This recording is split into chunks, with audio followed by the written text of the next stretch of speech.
Go. Okay. Don't worry about the camera. Just act like you're talking to me only. Right. Anyway, so you have HSL values and you have light intensities. And your HSL is the hue, the saturation, the luminance. Okay, and that's just defining a 0 through 255 value for every color. Okay. So red Green, blue. to red. Yeah. Whereas ranking these values in between with a number. So that's like the intensity. Yeah, well, it goes 0 through 255 of hue, 0 through 255 of saturation, luminance, and it gives it a certain value of intensity. So you're having 4 values that's determining the specific color. Okay. And you define those values as a constant color. So then you take every single color, or every single pixel that you're retrieving from a camera, and comparing it to your constant color that you specify. And it's masking every pixel that fits within that constant range that you define. And so it's going to create... Can you go back to where you transition from HSL to constant? Yeah, you have it, you're an H, an S, and an L. Yeah, there's 0 through 255, red. Okay, okay, now... And it stores each of these as a color. Okay. Because this is defining what the color is. Okay. So right now, I have white light, so I'm defining these in terms of white light. If we had a blue light, we'd find the color of the light that's shooting and save that as your blue color.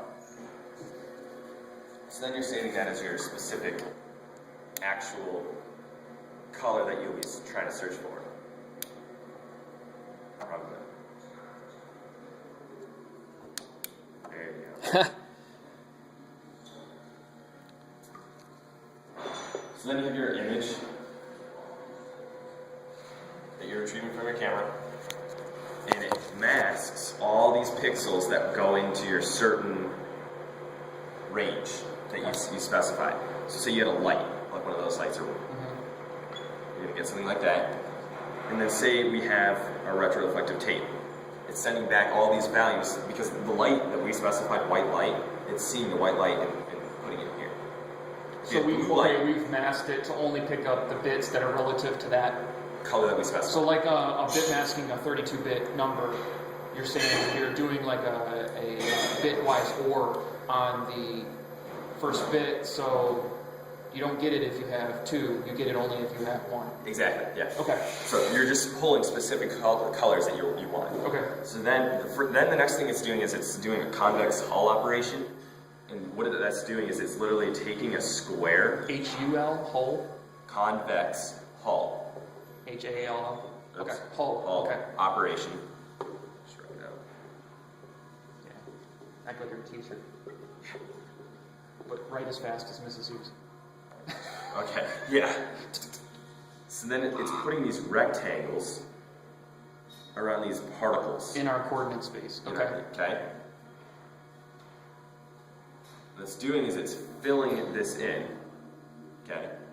And then it compares, it scores it based on the percentage of the particles, of the particle area versus the masked okay. area. So saturation. Yeah. Level within that defined space. Yeah.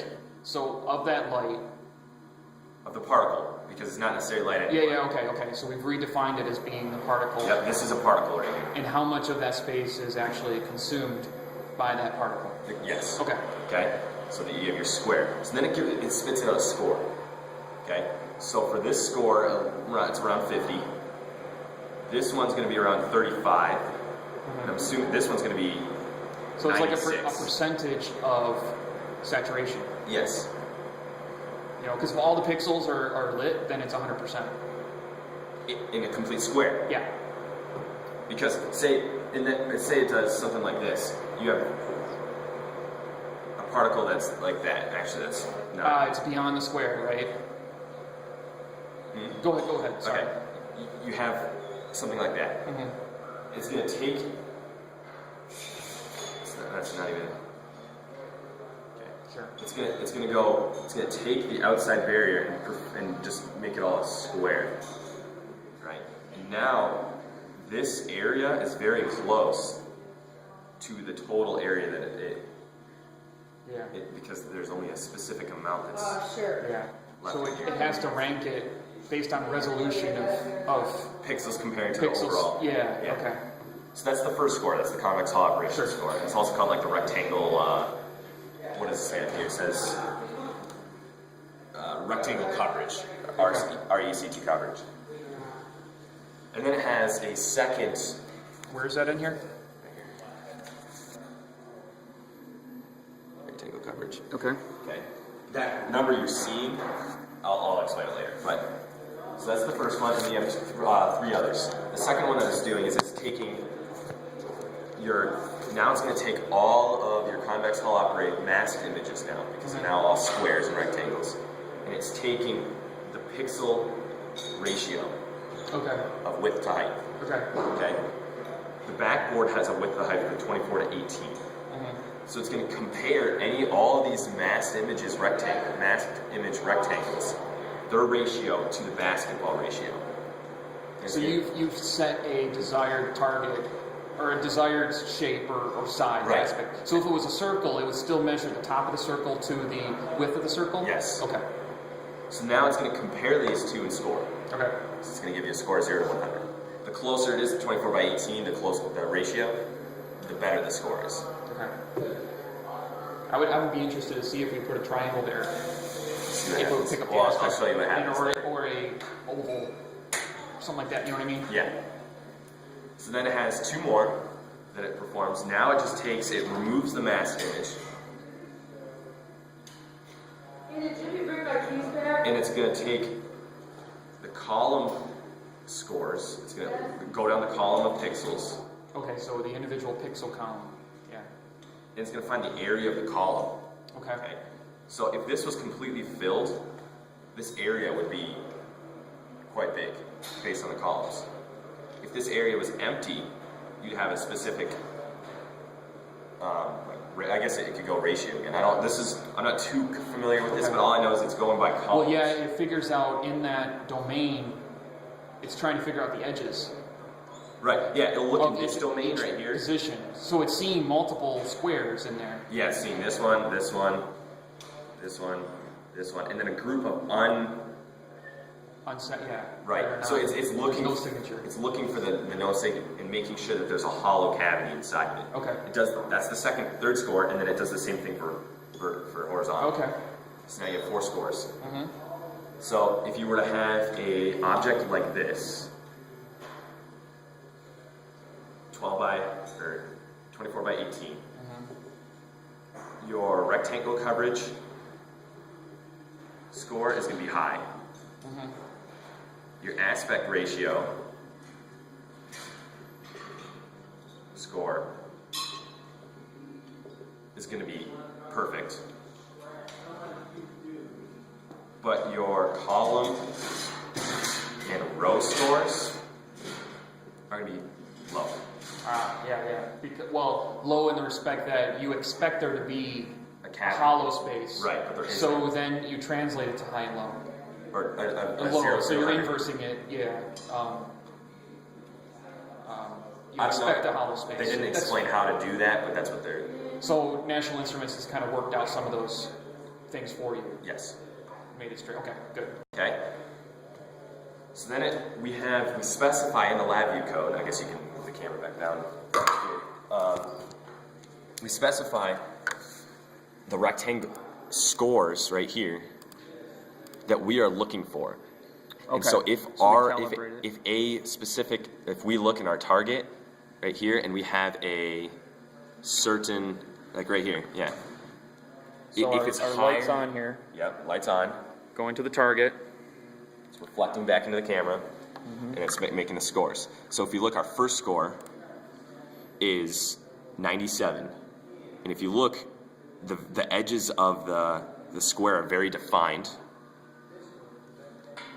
So, I mean, it's only filling in that top corner. If you can see, there's the black pixels that are not showing up. Yeah, we got some interference. But that's okay. It's 97. Yeah. If it's higher than 76, it's going to say, okay, this is a good score. This is like fuzzy logic, by the way. Yeah. I'll show you later. Okay. Okay. Aspect ratio, 98. It should be because we measured our actual. We measured that to be 24 by 18. Okay. So no matter where it is, our aspect ratio, when it's completely 90 degrees to the camera, should be 98. Okay. 97, it has very clear, oh, you're covering camera. There we go. No, I'm just shaky. Has very clear inner edges. My arm So was in the that's way. why it's 98 Oh, I was covering again. this camera. I Yeah. see. Okay. You're getting 99, 99. Okay. Okay. So now the problem, so this is determining a good target. Okay. So if I go and show one of the lights, Which has a very white signature. yep, it's the same color, all the HSL and luminance and all that. The intensity is the same as what we specified. It's passing 3 of the tests. Oh, Failing- because you can see a square here in relativity, a relative square. Right. But we're passing the first one, and the first one is when we do the convex hull operation, We're failing the first one? we're failing the first one. If you draw a rectangle around this, you're only getting 39%, which makes sense because it's a diagonal line, where all this stuff around here that could be filled in. Okay. So it's not even going to use that as being a target because it already fails our It fails our one first test. check. Yes. Yeah. Okay?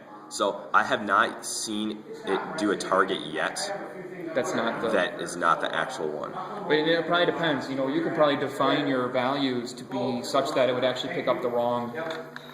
Well, no, skew that. Skew that again. Does it not like that? I'm going to show, that's what my next thing was going to be.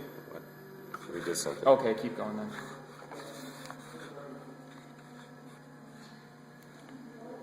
So the camera was off axis there. Okay. Okay. So now, if I go over here, if I start moving it like this, the aspect ratio now changes. Okay, so you're angling it as if like the robot was changing its position from dead center to off center. Yep. Okay. So on the screen, it still sees it a target, still sees it a target. Ah. We lost it. Now Okay. part of it is because, if you look, what tests are we failing? We're failing the first two. Okay, so the first 2. Part of the reason you only see some of it, and that's because this is actually, the reflective tape isn't completely flat, pressed. Like if you look, Okay. Now do we expect the... so the backboard it's going to be completely flush, and Yeah, well, yeah. this is unfortunate. We got to understand there could be some variability that people end up complaining about. Yeah, so Okay. Not a big deal there. all of the backboards are going to be completely parallel, or they should be.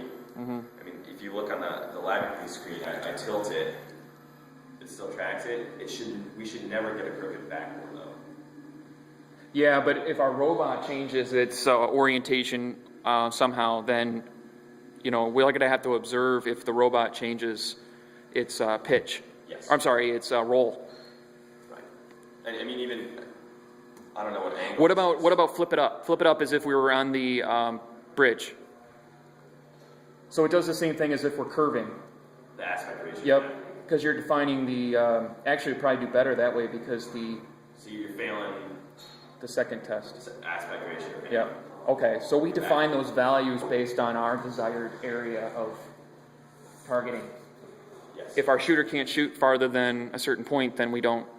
We can up the aspect We ratios. optimize it for the area of our choosing. Yeah. Okay. So this is just performing, I think it's like a masked image vision tracking system. Okay. Now there's also edge, there's like there's a different type of calculating the vision Edge detection. by edge detection. Okay. So there's 2 ways we can do it. This is the one way. So I think next I'm going to learn how to do the edge detection. That way we know Okay. we can get, because once that will determine using the parallelograms and stuff, where we can go further than this angle and still detect the. Do you still want that, or do you want? Do you have an actual one? Be nice if. I was gonna just like Flat take that too. reflective tape and then just put it on the reel, so we don't have to cut more. Well, is that sticky or is that not? It's stapled. It's not Okay. sticky. It'd be nice if we can keep one of these. So No, that's fine. just We cut it can out. get more reflective tape. These what they're here. So we also have to play with different colors because right now we're only picking up white. Yep. Other colors may have a more advantage, and also other colors will not interfere with lights in the room. Right, but you Or- see, even the lights in our room right now are Oh, you could play a potential